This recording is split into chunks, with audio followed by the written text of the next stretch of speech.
My parents chose my sister over me, until the letter I left made her scream, "You're joking." My father didn't even clear his throat before doing it. He just pushed a polished folder across the table and said my sister's name like it was a promise. Brooklyn had been home for 7 days. I'd carried my parents for 10 years.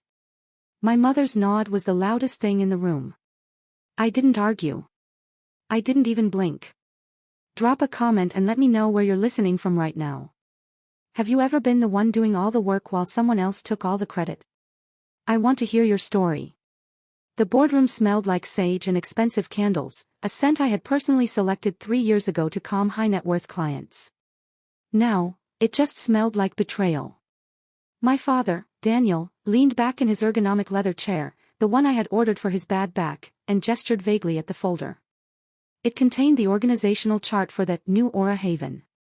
At the top, in bold, sans serif font, was the title Chief Executive Officer.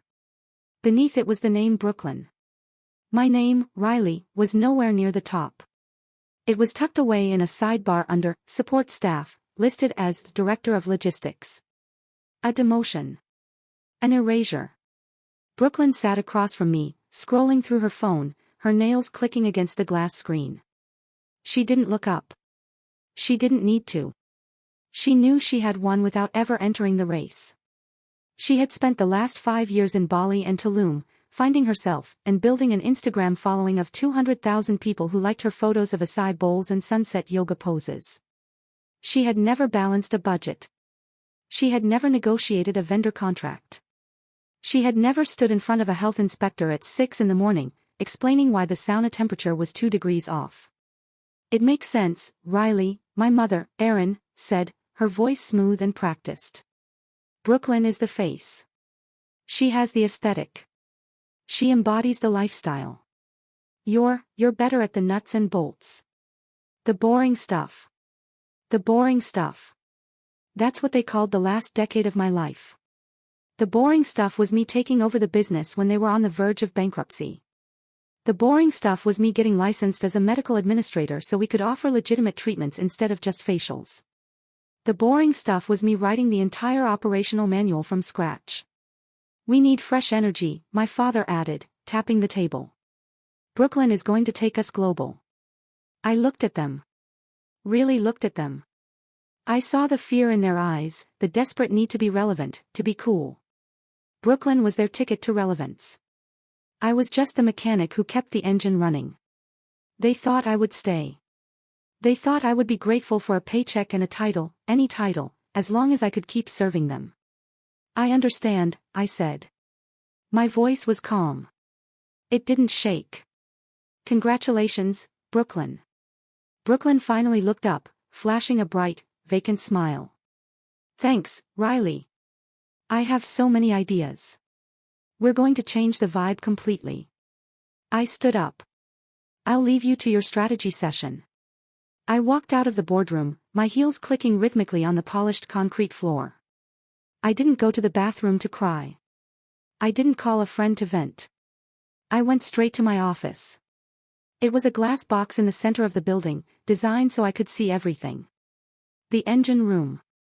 I closed the door and locked it. Then, I opened the safe behind my desk. Inside sat the brand Bible. It wasn't just a marketing document. It was the proprietary methodology I had developed over 8 years. The Aura method. It detailed every treatment protocol, every safety standard, every vendor relationship, and every proprietary blend of oils and supplements. Crucially, it was intellectual property registered in my name, not the company's. My parents had signed the waiver years ago, thinking it was just legal admin. I placed the binder in a cardboard box. Next, I took down my medical certifications from the wall. The frames left clean, pale squares on the gray paint. Without these certificates on display, the facility could legally operate only as a day spa, not a medical wellness center. They would lose their ability to offer IV therapy, cryotherapy, and advanced diagnostics, the services that generated 80% of our revenue. I sat at my computer. I logged into the central server. I didn't delete anything. That would be malicious. Instead, I went into the user settings. I found my profile, admin_root, and I removed all other administrative privileges. Then, I changed my own password. Finally, I set the entire drive to read only. They could look at the schedule. They could read the emails. But they couldn't change a single thing. They couldn't book new clients. They couldn't process payments. They couldn't even change the thermostat settings on the smart system. I packed my personal items, a photo of my grandmother, a jade plant, and my favorite pen. That was it. 10 years of life fit into one medium-sized box. I walked out the back exit, bypassing the reception desk where the staff I had hired and trained were busy preparing for the afternoon rush. I caught the eye of Marco, our head chef. He paused, a tray of organic smoothies in his hand. He looked at the box in my arms, then at my face. He gave a single, slow nod. He knew. The staff always knew who actually ran the ship. I got into my car and placed the box on the passenger seat. I looked up at the sleek, modern building of Aura Haven. It looked perfect. It looked expensive. But I knew the truth. It was a body without a brain. And I had just walked out with the mind. I started the engine and drove away. I didn't look back in the rearview mirror. Emotion is just bad data in an audit. I deleted it. The drive home was quiet. Not the peaceful kind, but the heavy, pressurized silence of a submarine diving deep. I didn't turn on the radio. I needed to audit the last 10 years of my life, and I needed to do it before I reached my driveway. My phone buzzed on the passenger seat. A notification from Instagram. It was Brooklyn. She had already posted a photo. It was a selfie in the boardroom, the light catching her highlights perfectly, the Aura Haven logo blurred artfully in the background. The caption read, "CEO era starts now. So grateful to lead this family legacy into the light. Hashtag new beginnings, hashtag boss babe." I swiped the notification away. It felt like swiping away a decade of my own history. I remembered where I was 5 years ago while she was taking that photo. Brooklyn was in Bali, healing her inner child, on a retreat my parents paid for. I was in the basement of our flagship location at 3 in the morning, watching a plumber dig through concrete to fix a sewage leak that threatened to shut us down. I vividly remembered the smell of wet earth and raw waste. I remembered the panic in my father's voice on the phone, telling me to just handle it, because he was at a golf tournament. I handled it. I always handled it. For a long time, I told myself I stayed because I was loyal. But as the streetlights flickered past, I realized that was a lie. I didn't stay out of loyalty. I stayed because of the trap of normalized cruelty. I had been conditioned, year after year, to believe that my value was entirely transactional. My parents didn't love me, they loved that I fixed things. They loved that I was the scaffolding that held up their beautiful, fragile facade. I had mistaken their dependence for affection. I thought if I made myself indispensable, I would be invulnerable. But scaffolding is never the building. It's the first thing you tear down when the project is finished. They thought Aura Haven was a luxury spa. They thought it was about the thread count of the sheets and the organic cold-pressed juices. They were wrong. Aura Haven was a Class B medical facility. It operated under strict state compliance codes. We offered 4 vitamin drips, cryotherapy, and hormone replacement monitoring. Those weren't spa treatments, they were medical procedures. And they were performed under the umbrella of a medical director license and an operations administrator certification. My certification. I pulled into my driveway and turned off the engine. The silence rushed back in. They saw the marble floors and the Zen gardens.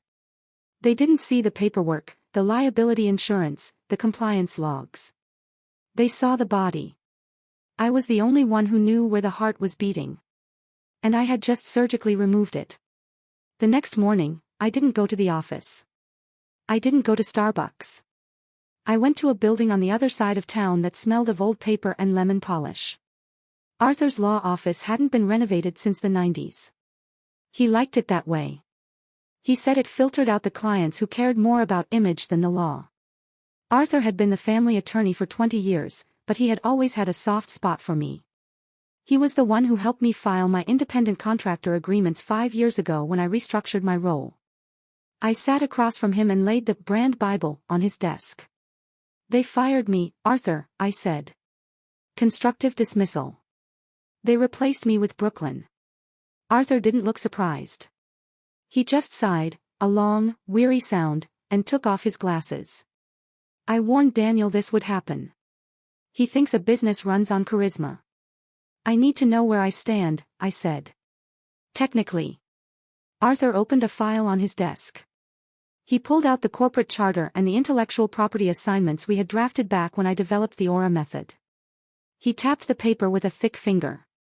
Riley, you have to understand the architecture of ownership here, Arthur said, his voice dropping into his lecture tone. There are 2 types of assets in this world.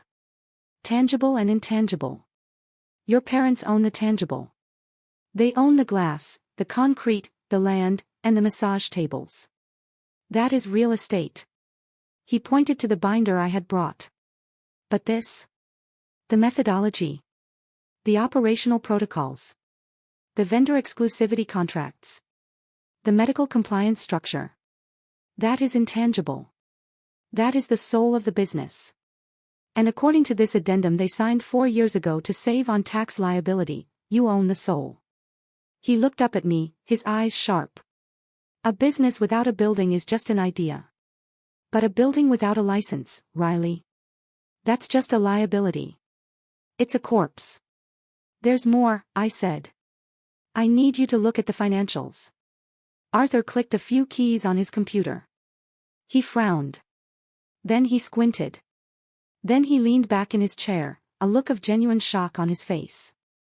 They didn't tell you? He asked. Tell me what? The mortgages, Arthur said. They refinanced the properties 6 months ago. They pulled out $4 million in equity. Riley, the buildings are leveraged to the hilt.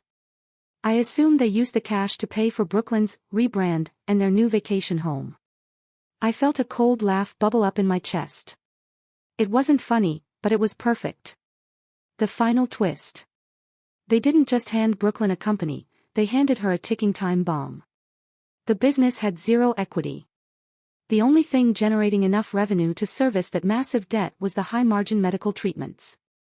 The treatments they could no longer legally perform without me. So, I said, standing up. They're broke. And the only asset that holds any value is in this box. Arthur smiled. It was a shark's smile. Precisely. Tonight is the launch party, isn't it?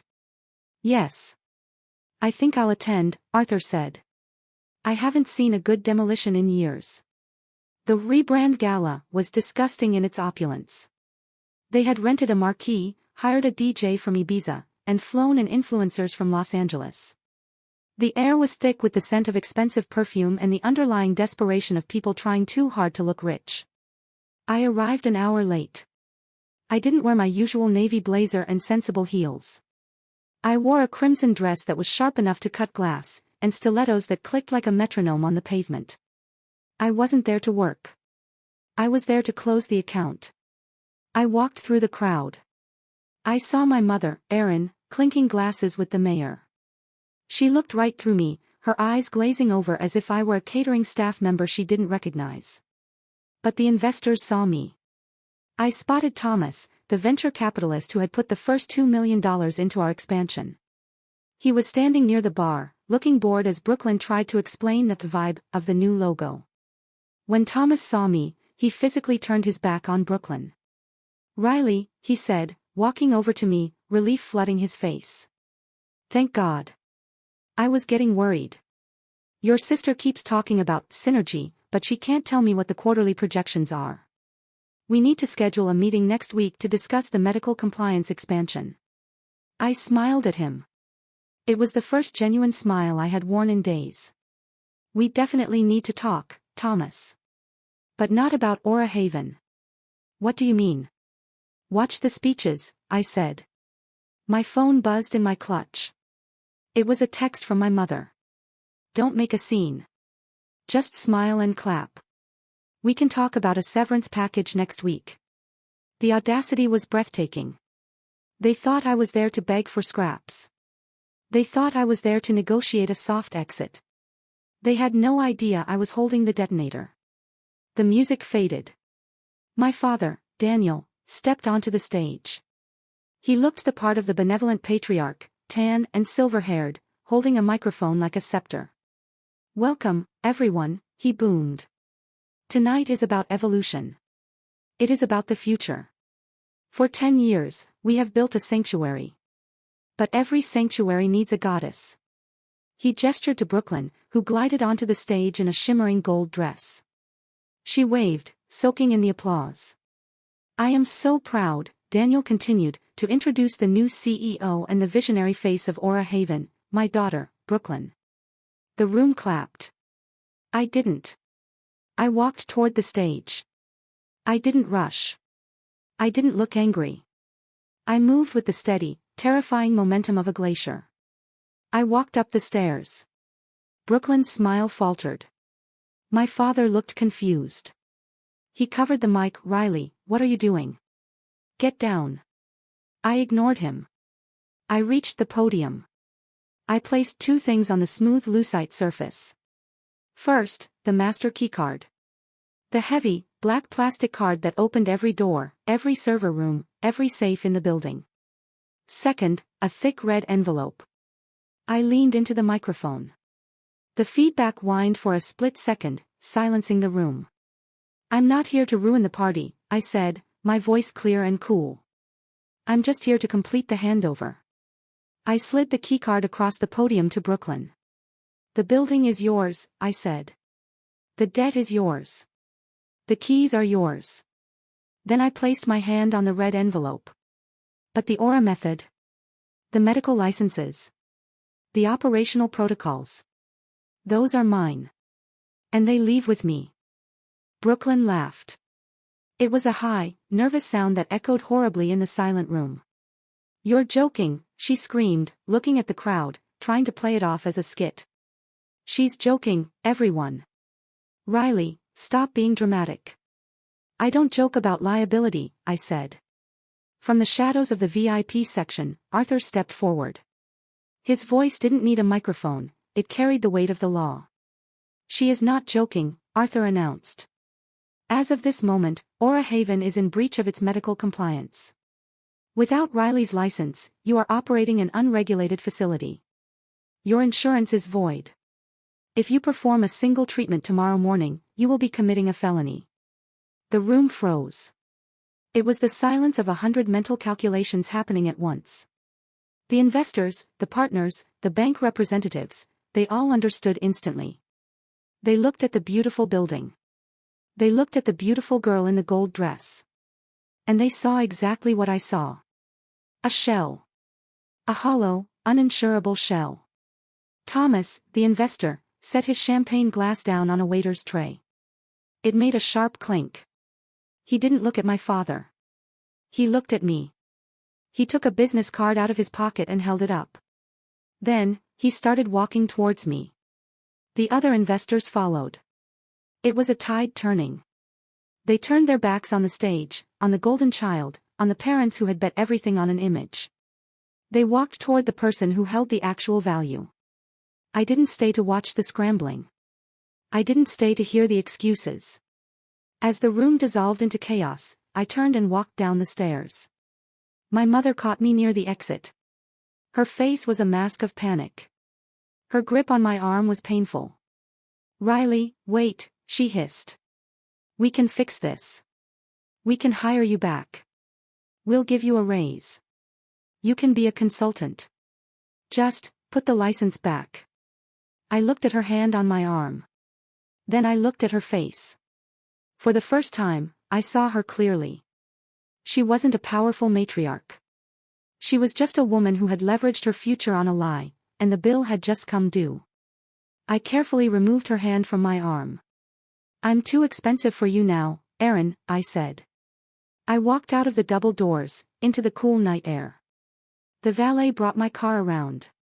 I got in, tossed the red envelope onto the passenger seat, and shut the door.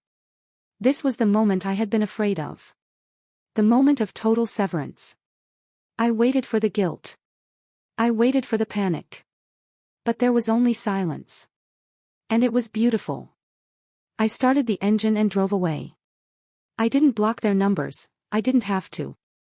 I knew they wouldn't call. They would be too busy dealing with the bankruptcy lawyers. As I merged onto the highway, I realized something profound about revenge. It isn't about screaming. It isn't about making them hurt. It's about the freedom of the walkaway. I didn't argue my worth. I didn't fight for my seat at the table. I simply removed the spine I had provided, and I let gravity do the rest. The seasons changed. Aura Haven filed for Chapter 11 restructuring 3 months later. The buildings were sold off to a hotel chain. Brooklyn went back to selling detox tea on TikTok.